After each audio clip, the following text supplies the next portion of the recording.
সে তার হৃদরোগ বা হার্ট অ্যাটাক থেকে কিভাবে সে মুক্তি পেতে পারে সেই ডক্টর রয় একেবারে লাইভ একটা ট্রেনিং আমাদের সামনে রাখছেন ডক্টর সুমিত রয়।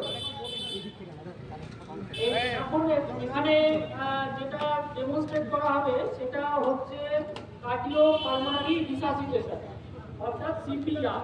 সিপিআর কখন লাগে? আমরা হঠাৎ করে দেখি যে কোনো পেশেন্ট, বিশেষ করে বয়স্ক পেশেন্ট হঠাৎ করে অজ্ঞান হয়ে গেল, রাস্তায় শুয়ে পড়েছে, নিঃশ্বাস নিচ্ছে না, বোঝা যাচ্ছে না তার প্রাণ আছে কি নেই। তখন যে উপায় আমরা হসপিটালে পাঠানোর যে সময়টা লাগে, মাঝখানের সময়টাকে কাজে লাগিয়ে পেশেন্টকে জীবিত রাখার চেষ্টা করা, তো সেই জিনিসটা সিপিআর এর মাধ্যমে আমরা করতে পারি। এই সিপিআর যেমন রাস্তাঘাটেও করা হয়, হসপিটালেও করা হয়। হসপিটালে হঠাৎ করে কার্ডিয়াক অ্যারেস্ট হলে এই সিপিআর করেই পেশেন্টের হার্টটা চালু রাখার চেষ্টা করা হয়। তা কিভাবে করা হয় আমি ওটা একটা ডেমনস্ট্রেট করে দেখাচ্ছি।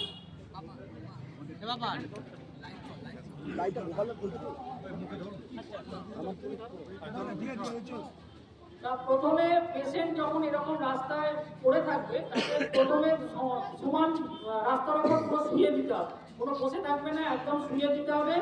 শুয়ে তারপর পেশেন্টকে ঘাটটা একটু উঁচু করে মাথাটা নিচের দিক করে রাখতে হবে এরকম দেখে, তারপরে এখানে হাতটা নিয়ে যেতে হবে, দেখতে হবে নাকের কাছে যে কোনো নিঃশ্বাস আসছে কিনা অথবা বুকটা ওপর নিচ হচ্ছে কিনা, মানে নিঃশ্বাস নিচ্ছে কিনা। যদি দেখা যায় হ্যাঁ হচ্ছে, তার মানে পেশেন্ট এখনো বেঁচে আছে।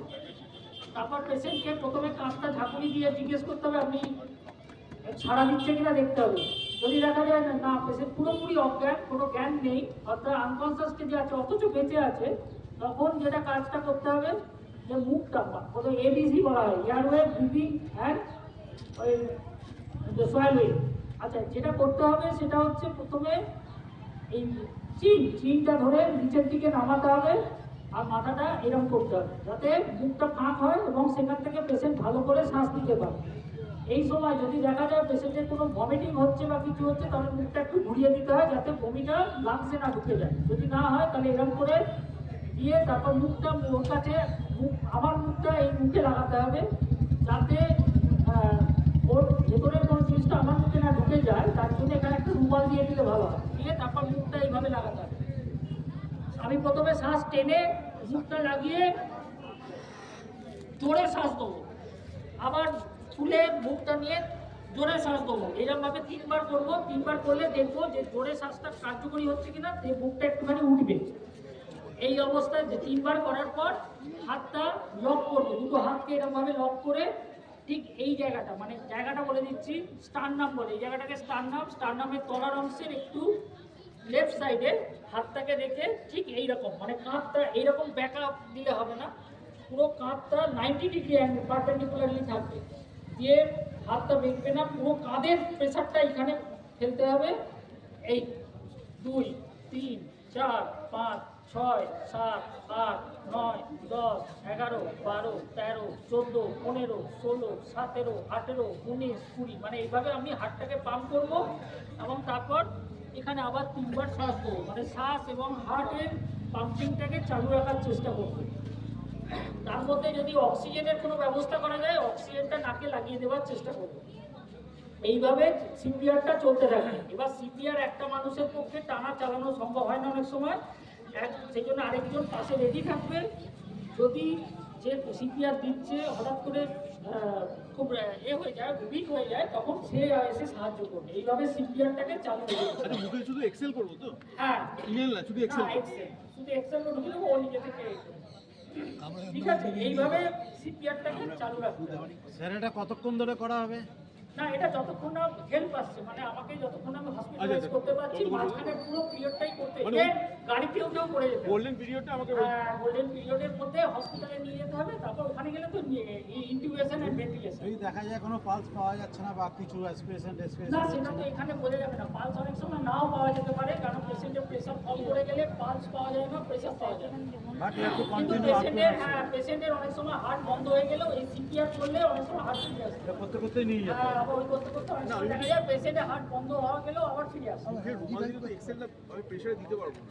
না সেটা চেষ্টা করতে হবে রুমাল দিয়েই করার, কারণ অনেক সময় পেশেন্টের ভেতরে আমরা জানি না পেশেন্টের কি রোগে ভুগছে, কি টিউবারকুলোসিস থাকতে পারে, ইনফেকশন থাকতে পারে, যে করছে সেই ইনফেক্টেড হয়ে যাবে, যাতে সেটা না হয়। ওটা করতে হবে। না থাকলে উপায় নেই, তখন করতে হবে, ঠিক আছে? স্যার এরকম পার্সেন্টেজ কাম ব্যাক করার কতগুলো থাকে আউট অফ 100? সেরকম কোনো এ নেই, মানে এটা করার টেকনিকের উপর ডিপেন্ড করে, পেশেন্টের কি কারণে কার্ডিয়াক অ্যারেস্ট হয়েছে তার উপর ডিপেন্ড করে। পেশেন্টের সিপিআর দেওয়ার পর কি আর নার্সিংহোম নিয়ে যাওয়ার দরকার পড়ে না? অনেকে বেটার হয়ে না অনেক সময় এটা করতে করতে পেশেন্টের কিন্তু শ্বাস প্রশ্বাস আবার ভালো করে চালু হয়ে যেতে পারে, হয়তো চলে আসে। কিন্তু তা সত্ত্বেও হসপিটালে নিয়ে যেতে চেকআপের জন্য হ্যাঁ, রিসেন্ট একটা ঘটনা ঘটেছে, সেটা আমি বলি। এয়ারপোর্টে, কলকাতা এয়ারপোর্টে একজন ঘটেছেন, লেডি ডক্টর ছিলেন। তো উনি জাস্ট মানে একজন পেশেন্ট হঠাৎ করে কার্ডিয়াক অ্যারেস্ট হয়ে ফল করে গেছেন। এজল পেশেন্ট এজড পেশেন্ট।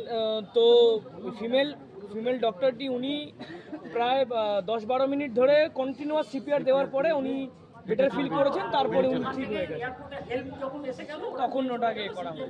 নিয়ে গেল ওরা গিয়ে তো সিপিআর জিনিসটা হচ্ছে মানে যে কোনো জায়গাতে, মানে রাস্তা হোক ঘাট হোক, মানে ওরকম করে দেখার নেই। পেশেন্ট যেখানে শুয়ে পড়বে আমাদেরকে সেইটাকে সঙ্গে সঙ্গে সিপিআর চালু করতে হবে within a fraction of second. কারণ হচ্ছে ওই গোল্ডেন, যে স্যার যেটা বলেন, গোল্ডেন পিরিয়ড অফ টাইমটা কিন্তু সব থেকে আর্জেন্ট আমাদের কাছে একটা পেশেন্টকে বাঁচানোর জন্য। তারপরে আমি অ্যাম্বুলেন্স বললাম, হসপিটালাইজ করলাম, সেটা আগে পেশেন্টের এরকম একদমই ঘটনার পর সমস্ত অ্যারেঞ্জমেন্ট করতে একটা সময় লাগে। একদমই স্যার। অ্যাম্বুলেন্স আনতে, ফোন করতে, প্রথম দিকে লোকে প্যানিক হয়ে থাকে, ওই করতে করতে অনেকটা সময় 15 মিনিট 20 মিনিট সময় চলে যায়। ওইটাকে বলে গোল্ডেন পিরিয়ডের মধ্যে যদি আমরা হার্টটাকে চালু করে দিতে পারি, তাহলে না হলে কিন্তু দেখা গেছে যে যদি হার্ট বন্ধ হয়ে যায় 5 মিনিটস পাস করে গেলে ব্রেন কিন্তু ডেড হয়ে যাবে, ব্রেন ডেড হয়ে যাবে। ব্রেন ডেড যাতে না হয়, হার্টের পাম্পিং করে যদি আমরা সার্কুলেশন ঠিক রাখি, অক্সিজেনেশন ঠিক রাখতে পারি, তাহলে পেশেন্টকে বাঁচিয়ে রাখা যায়। হ্যাঁ, তখন এইভাবে অনেক পেশেন্টকে বাঁচিয়ে রাখা যায়। ঠিক আছে? মানে another good session done here. Thank you. Another good session here in cooperation with Navajova Sangha and definitely Dr. Welfare Samita Welfare Foundation. Congratulations, Navajova Sangha and Dr. Samita, our chairman. Ekhane Pantala is here with all the members of Navajova Sangha and Dr. Samita Welfare Foundation. সকাল থেকে এই প্রোগ্রামটা চললো। another absolutely most emergency fantastic session যেখানে sir আমাদের দেখালেন। Congratulation. একদম ঠিক কথা, সত্যি সত্যি একটা ভেরি